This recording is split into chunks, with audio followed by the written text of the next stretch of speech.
Magandang araw po sa inyong lahat. Good morning. Daming sasakyan dito.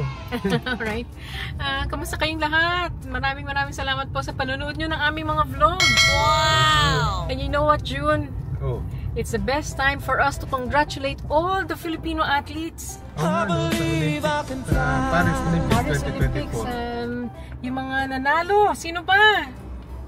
Mr. Carlos Yulo, 2 gold medals. First time in gymnastics. Galing, no? Dalawang sa gold. Philippines. Saka Sino si pa ba? Nesty Petesio. Sorry. Nesty Petesio, bronze medalist sa boxing. At saka si Ira Villegas. Congratulations, guys. And to all the Filipino athletes who joined. Malaking bagay po yan. At nag-stall na si June. Bagong driver to, Ito naman, oh. Hindi tayo perfect. Filipino ko, June. Ano ka ba? Filipino nga. June, so this is our topic anyway. It's worth sharing. Kasi every time naririnig mo, I'm a proud Filipino. Lalo yung mga nagdadala ng gold, no? Sa Philippines. Like every time na makita mong, aside from Olympics, makita mo, there's somebody, Manny Pacquiao. Yung mga, ganun ba yung mga proud moments ng any Filipino, we always say, oh, I'm a proud Filipino. Totoo yun.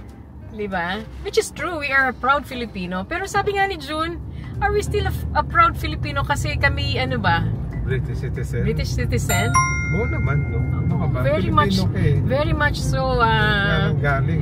Sabihin mo man na British citizen na tayo, syempre we still remember our roots. Oh, yung ethnicity. Yun yung ano mo yung origin natin, Pilipino tayo. And that is the main point of our topic. And June always emphasized to our children, especially June. Oo naman. Maski si Ethan, especially si Ethan, is almost like a British, ano ba? No, yung accent niya, attitude niya, the way he thinks. Especially with talagang football. Briton po yun. Yung football lalo, no? Ay, Jesus ko. Talagang June always says to him, Ethan, do not forget you are still a Filipino and your parents are from the Philippines and be proud to be a Filipino. Mahalaga yun. Ganun din si Miguel, ganun din ang in-emphasize namin. Maging proud ka. For any achievement ng kahit anong Pilipino, be it in any field na maski known personality or not so known personality, we should always be proud. Kasi talagang malaking bagay yan. Inaangat niya yung ano ba natin, identity natin. Sinasabi nila na, uy, Pilipino. Yun ang unang natatandaan nila na Pinoy. Pinoy yung tao na yun. Pilipino, gano'n. Pango. Oh, no. Proud ka pa rin, no? That's true. Regardless, June, marami nang nagpaparhinoplasty sa Pilipinas. Forget about yung mga pango-pango. Lahat sexy na doon. Tayo na lang mataba dito. Tayo na lang pango. But you know what, June? There are some moments wherein first hand I've heard, and I'm sure you have encountered it, na hindi lang Pilipino, maski ibang kultura, they are not proud of their origin of ethnicity. Na talagang identified na nila yung sarili nila as British nationals. What? Na kinalimutan na nilang maging Pilipino, kinalimutan na nilang maging ibang ano ba, yung ethnic origin nila. Maski yung accent nila, alam mo, etong British. Hindi, yung iba talagang wala pang accent. Teka, may ambulance. I think we have to stop a bit sa vlogging kasi may ambulansya. You have to stop here. You have to stop. You have to give way. We're bumabaybay tayo sa very busy road. Make sure titigil ka sa tamang lugar. Sabi ko nga sa iyo, June, na there are moments wherein some Filipinos and other ethnic origin na hindi proud sa original ethnicity nila. Talagang identified nila ang sarili nila as just British citizens. Yun lang. Isipin mo, British citizen, papel lang yun.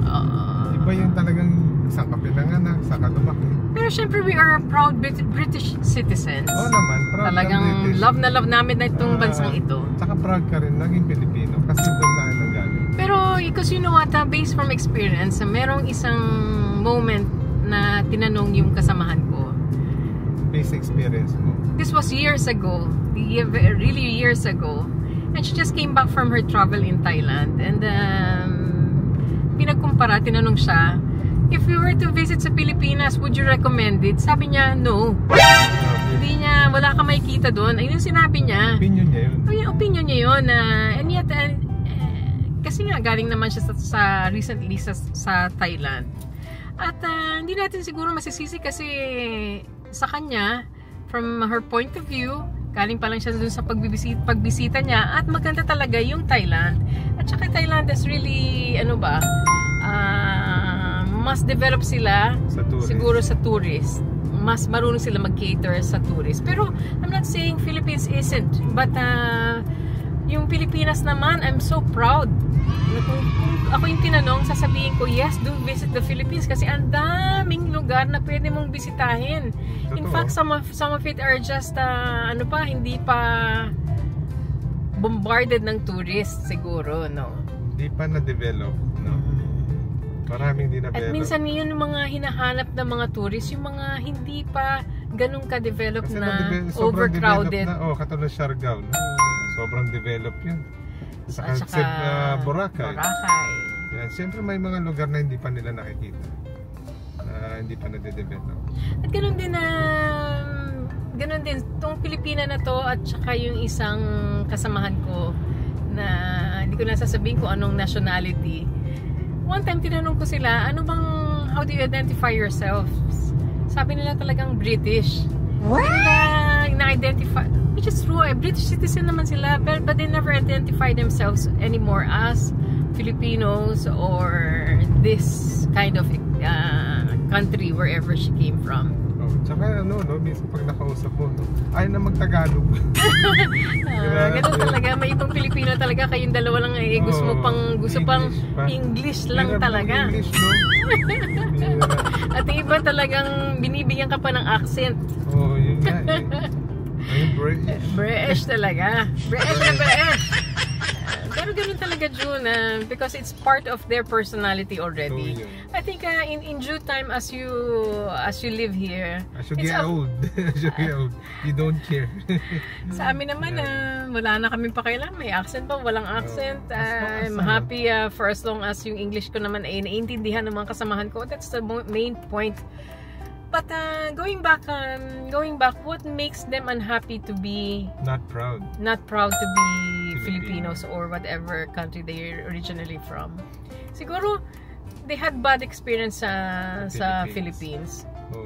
Siguro. At saka siguro yung sa akin, siguro one of the moments siguro that doesn't make me proud yung pag narinig mo dun sa mga balita on how corrupt yung politics is, how corrupt some of the public officials are, and how corrupt some of the policemen are, and somehow corrupt on how other people take advantage of other people. But I think this is human nature.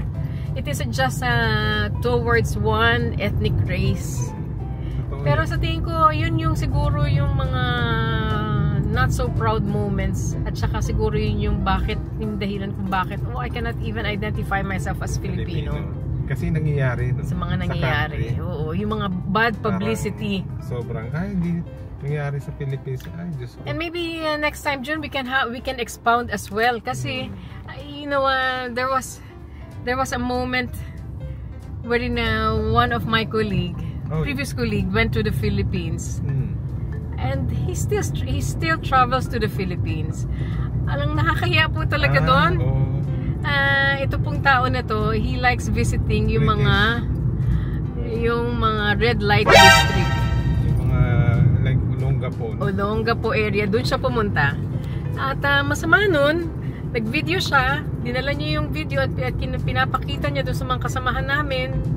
At the same time, kung saan man siyang ward pumupunta, kung ilang babae at mga batang babae pa. Sabi niya, ang batang ng mga babae sa murang edad. At the same time, tatlo-tatlo pa ang nakukuha niya sa isang gabi lang. Sabi niya, napakamura. Sabi niya, napakamura ng mga Ano ba yung babae doon? Mga mababang lipad, no? Mababang lipad. Hindi mo rin masisi yung mga yun eh. Kasi ano sila eh, siyempre mahirap, kailangan kumain. Oo, yun ang nga sinabi ko. You know what, some of them are being abused. Sabi ko pa nga sa kanya. Sabi ko, just be mindful, sabi ko. Kasi sabi ko sa isang kasamahan ko, kay Kuya Rolly noon, sabi ko, kausapin mo naman yan na wag pinapakita yung ganyan sa mga kasamahan natin. Kasi nakakabastos sa ating mga Pilipino. Hindi lang sa Pilipinas, sa babae din. Normally yun sa Pilipinas. It makes you hindi ka proud talaga sa Pilipinas. Pero wala kang magagawa. Sabi mo nga, people have to survive, have to live, have to eat. Kaya ganun na lang ang nangyari. Pero still, that is the reality of what it is sa Pilipinas. Hindi natin maitatago yan. That happens. In fact, there's so many vloggers, na mga foreign vloggers who just goes there and vlogs about it. Just for the views. Na-abuse nila yung mga batang Pilipino. In general. So, Jun, ano bang masasabi mo in the end? Ako, magiging proud ako Pilipino, siyempre. I'm very proud. Kasi yun ang pinanggalingan natin eh. Regardless of what's what, regardless of the hardship and that we faced as we were growing up, I'm still a very proud Filipino. Maski naging British na kami. Doesn't matter kung nung citizenship mo. Kung saan ka nang galing, maging proud ka kasi it humbles you. I think the things that you've learned in life, yung hardships that you faced in life, are the things that humbles you. At saka it keeps you grounded. Kaya, nandito na kami sa bahay. Yan, nakarating na tayo. At maraming salamat. This is it for the time being. Yes, maraming salamat sa panonood. At saka meron dyan na subscriber. She said she's a silent subscriber. He or she has been a silent subscriber. And I think we're gonna dwell on this topic in the next few days. It's still timely because it's gonna be school season soon. Malapit na, dito, no? Sa buwan na lang. At si Luella Gokong. So, we'll enclose her comment in here. It's gonna be our topic in the next couple of days when we get to be free again. Kasi hirap at mahirap ito i-explain sa inyo po in detail just by messaging. Kailangan talaga paisa-isa. Yes. We have to do a full vlog on it. Maraming process yan sa school. Pero initially, punta ka sa GOV muna. Yan. Pero explain natin. Pero we will explain it further. Sige. Maraming salamat. Have a good day, guys. Thank you. Bye.